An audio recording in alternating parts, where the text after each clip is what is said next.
E aí, gente, beleza? Falaremos a respeito da pontuação, tá? Pontuação. A pontuação é um recurso que nós empregamos no texto escrito. Na fala oral, né? Quando a gente está falando, normalmente a gente faz entonações, momentos de pausa, né? E não tem como a gente perceber esses recursos que na escrita são muito bem esclarecedores, na verdade. Porque quando a gente fala de pontuação no texto escrito, né, a gente está falando de recursos que nós utilizamos para organizar o nosso texto, para nos auxiliar, para nos ajudar, né, a perceber o que a gente facilmente percebe na linguagem oral, na fala, né? Bom, então qual é o meio de pontuação? Qual é, na verdade, o primeiro sinal de pontuação que a gente vai ver aí são os parênteses, né? Não são os parentes não, tá, gente? Parente é outra coisa.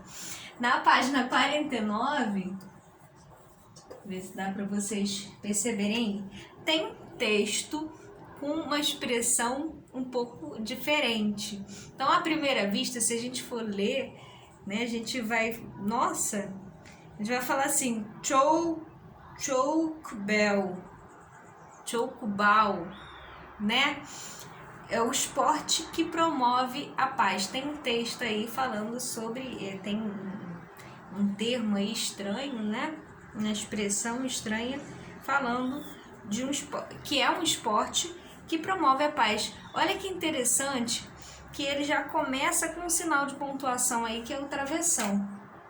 O travessão, ele tem, além daquela função de marcar a fala de alguém, né, num discurso direto, se a gente for ler, por exemplo, alguma narrativa, né, que você tem um diálogo travado entre dois personagens, você vai perceber que a gente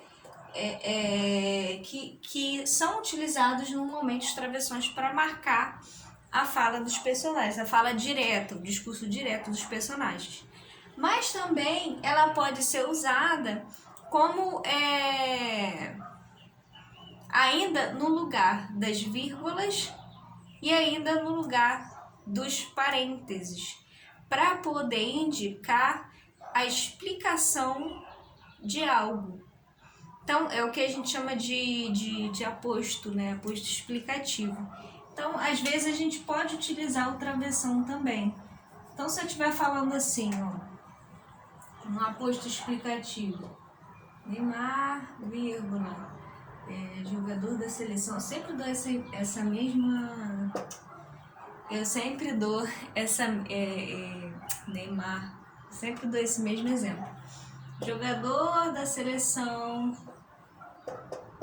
brasileira foi convidado a participar, sei lá, de um evento aí beneficente, né? Então, olha aqui, o emprego da vírgula que eu utilizei aqui, tá pequenininho, mas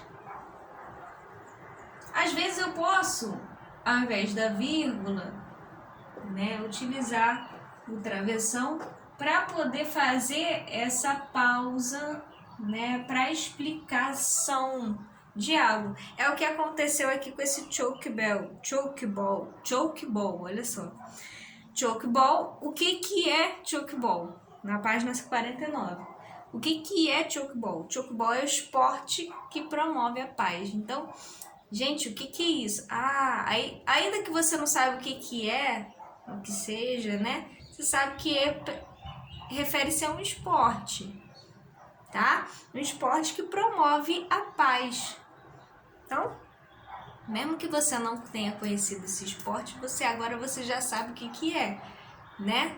E aí eu até uma manchete interessante, né? Até um título interessante que vai chamar a sua atenção e você vai querer ler mais para saber o que é isso, né? Como é que é esse, que esporte é esse que promove a paz? Que a gente sabe que os esportes eles têm, né?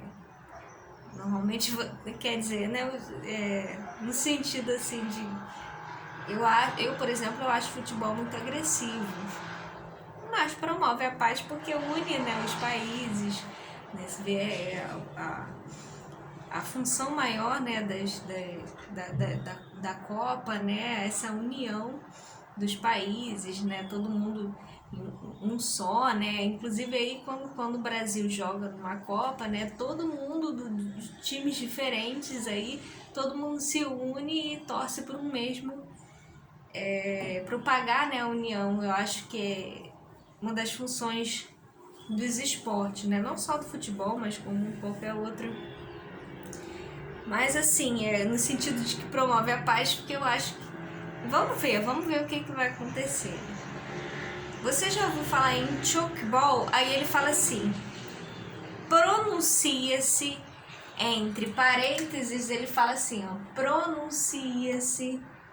Olha a importância, né, dessa pausa, desse momento ali para poder explicar a pronúncia dessa expressão. Pronuncia-se chukball. Criada na década de 1960, a modalidade é uma invenção do médico suíço Hermann Brandt, né? Ele observou que esportes coletivos ofereciam risco à saúde física dos atletas, principalmente por causa dos casos de violência entre jogadores. Tá vendo? É isso que eu pensei, na questão da violência entre jogadores. E resolveu criar uma modalidade que não existe contato físico. Daí o apelido de esporte da paz. Olha só que interessante, né? O nome vem da junção das palavras chuk, que representa o som da batida da bola no quadro, e ball, no inglês bola. Em poucas regras, o esporte reúne características de handball e vôlei e pode ser praticado em qualquer espaço, na quadra, na grama, areia e até piscina. O jogo consiste em não deixar a bola pingar no chão quando é arremessada no quadro, uma espécie de trampolim com rede. Não é permitido interceptar ou impedir a bola durante a ação adversária, e as equipes podem fazer ponta em qualquer lado da quadra. O que é necessário para jogar? 2 pontos. Olha o travessão aí de novo agindo em outra forma, de outra maneira. Então o travessão ele pode substituir a vírgula para indicar uma explicação. O travessão ele pode indicar a fala de alguém, um discurso direto, e ele ainda pode servir